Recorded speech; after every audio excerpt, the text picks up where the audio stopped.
I am going to talk about languages, and the I'm a Spaniard, so when I was born in the 80s, at home we only spoke Spanish. My mom actually grew up in Catalonia, which is this part of Spain that speaks their own language called Catalan. And But she never, she spoke it at home from time to time, especially when she was mad. But other than that, really, I mean, we spoke Spanish at home. I spoke Spanish at school, and we studied English and French back then, but it wasn't really great. I mean, it wasn't. There was no immersion in the language. I mean, we wouldn't really speak it outside of school, and teachers were from Spain too, and their accent wasn't really great. And I think the materials in general, just back then, things weren't really that competitive. I think Spain got really competitive in languages and other things. But anyway, back in the day, it was just not there. And so I always thought, you know what, I want to get out of here. I want to explore the world, and I want to learn languages as a means to discover the world, learn cultures, and all of that. So I landed a scholarship. I was really lucky, get into this program, and got to pick Switzerland as a place I could go to and spend a year as a student. This was high school. So I went to Switzerland. I picked the German part of Switzerland because I thought, perfect. I learned German. They also teach Italian and French. I'll pick all these languages. I was naive, but I was actually right too because I was young. And so I got to learn just so many languages in addition to Swiss German, which is what my classmates were speaking around me in school. So at school, you study in German, which is the official language of government, and in Switzerland, and in Germany, in Austria, in Liechtenstein, and in I think at some level in Luxembourg as well. Uh, but essentially, people spoke Swiss German around me, and then we had French and Italian. I learned most of these languages quite well, which was great. Except English, my English never really got a lot, you know, very good, honestly. But then, all fairness, I mean, the people around me were natives of other languages too, and no one really spoke English around me. But I picked German very quickly, and then Swiss German, and my Italian get really, really good. Obviously, partly thanks to my Spanish. My French was all right. It wasn't really great. It's still not great today. My other languages are fine. Then I returned to Spain, and then I did a semester at the an American university in Madrid, and then I left.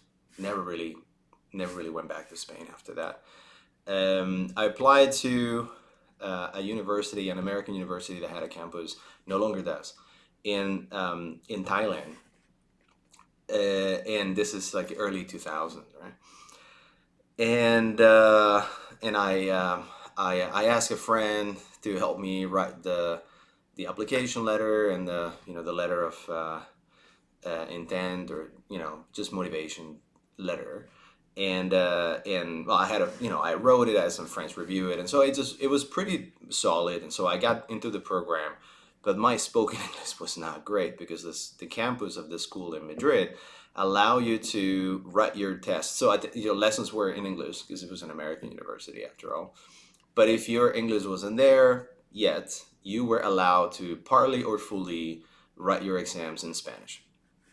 Very unique, but also very cool because I was able to, start earning credits and learn English, and I was surrounded by Americans and other nationalities, but obviously people who spoke a lot better English than me, people who were educated in, or had been educated in English that their whole lives, or you know, it just wasn't. I wasn't that lucky, but I land in Thailand. This is a funny story.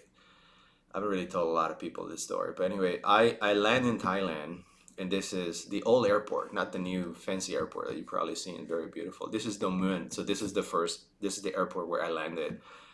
Um, I land there. They have the university has a sign with my name, and so I approach him. So obviously I see my name, so I approach him. They knew my flight number, and then they start. speaking to me in English, and I do not understand what they're saying. And I'm pretty embarrassed to say that today, but I was not able to communicate. I mean, I guess I was nervous on one hand, but I was, I was really far away from home, but also just my English was not great, right? Again, I have to admit it, especially now that my English is all right. So, uh, so they're like, "What the hell?" You know what I mean? I can't communicate with this guy, which is true. I couldn't really.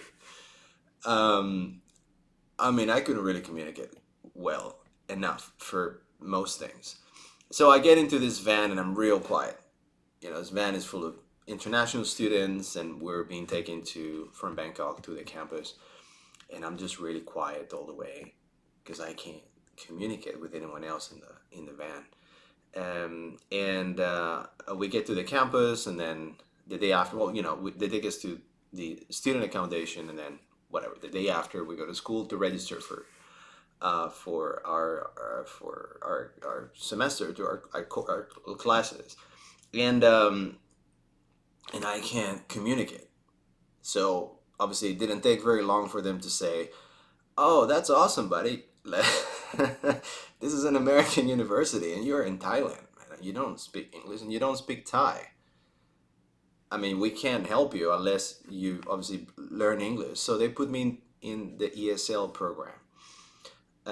English is a second language course for those who don't know. So I was in this class. I was the only Western student, and they were mostly maybe a couple of Thai students, but mostly Vietnamese and Burmese students. And I was there for a few months, and I was really embarrassed. I made a lot of friends who made it, I was still young, and I made a lot of friends who made it really easy for me to pick up English and start using it more often. I guess it was all in my head. I learned lots, but I never really used it. But now I was immersed, so it took a few months. Um, and that's why I learned English in Thailand. Then I went on to study in China and Singapore and Japan and other places, and I learned other languages. And I'll come back to the main point here, but I'm walking you through sort of my experience, and the conclusion is obviously the the title of this post, which is that it wasn't, most of the time that I spent learning languages, I could have spent learning other things. Um, I went to China. I studied Chinese after Thailand. Studied lots of Chinese Mandarin. Right. I went to this really cool, very nice university called BLCU, Beijing Yuan Tasue. Beijing Language and Culture University. Um, Loved it. I made friends forever. Like I made really good friends, and it was a phenomenal experience. And during that time, China was just like Saudi Arabia today. But obviously, it was different because Chinese are Chinese. And they work differently, and things get done differently. So it was spectacular.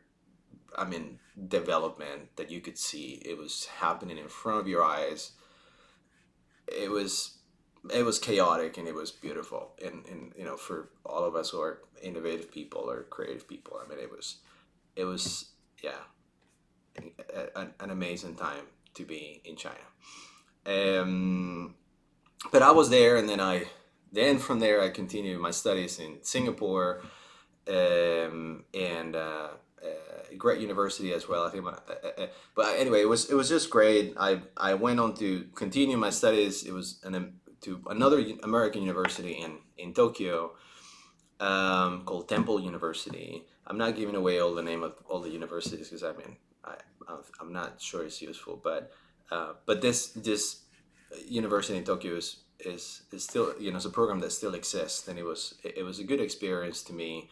I have a lot of good things and a lot of bad things to say about that school, mainly the leadership of that school. But anyway, then I had to study Japanese because you're in Japan. But it was great because I was bringing some Chinese, with me, meaning Chinese characters, and that was really helpful because obviously, Chinese characters are like Latin to the Western world. So they, but the characters and the language, They're many of the characters and many of the words are borrowed by languages across Asia. So it was useful. It was immediately knowledge of Chinese was immediately useful in Japan. And you might think, well, that makes a very poor case for you to say that's a waste of time. But I'm coming to that. So it was useful, fine. And I was in Japan, and it was sure. I couldn't really speak Japanese right away, but I could already understand if the bill I was looking at, it was an electricity bill or a water bill, or because I could read lots of things. I could open a bank account and I could read, I could understand what I was reading, more or less, right? I can understand what I was looking at, and and so that was really useful. Don't take me wrong, that was really useful. Great. Um, then anyway, continue university and graduated, and then I joined the workforce, started working in Singapore. It was great. It was a great time to be in Singapore, by the way. This is, obviously, I'm talking about the early 2000s, mid 2000s. It was a great time to be in Singapore. And yeah, well, I mean, anyway, the jobs that I got had nothing to do with the languages that I spoke for the most part. Initially, maybe a little bit. Obviously, it was useful that I spoke German. It was useful that I spoke Spanish. It was my language, the most useful language. And I'm slowly getting into why I think it was just an absolute waste of time to learn so many languages. English was the only reason why I really got all these jobs. I mean, my language plus English, but English was the reason why I got all these jobs. And people will say, yeah, but it's great because we have people who speak all these languages in our team, or and oh, this person speaks lots of languages.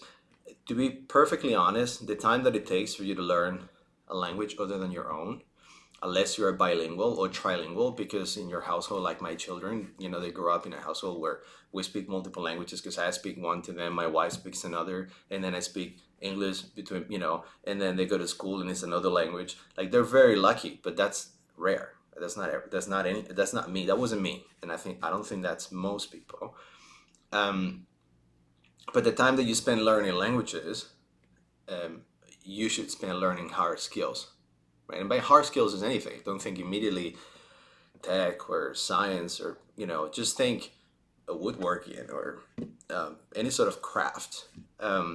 I think it's a lot more useful, especially in the times that we're in, because we can argue this 20, 30 years ago without AI and without technology being able to do what it's able to do today.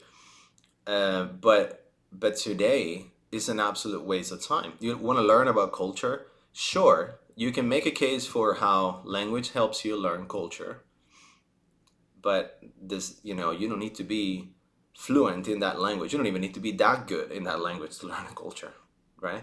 And so now you have AI that can help you understand a culture, diving really deep into a culture with the help of AI and other technologies and other, essentially other tools, without getting really good at that language. And you'll be saving a lot of time and money that you could focus on doing other things that you love, including hobbies, things that may not even make you money, but make you happy. I think a lot of parents are slowly understanding that, and they're focusing more on uh, sports and other things that make us happy, sports, music, um, as opposed to languages. I made the mistake of learning too many languages because I wanted to learn about the world, and in hindsight, it was a mistake at the moment, given the technologies weren't there. um, that was the way to travel. That was the way to see the world. It was to go there, and then, well, you had to learn the language to get by. But in the world that we're in, and looking back, I wasted way too much time learning languages where I could have learned other more practical things that would not only land me better opportunities today, but would have also just overall just been more useful, and a better use of my time, and again, more importantly, money, because they were expensive. They were very expensive commitments of time and money.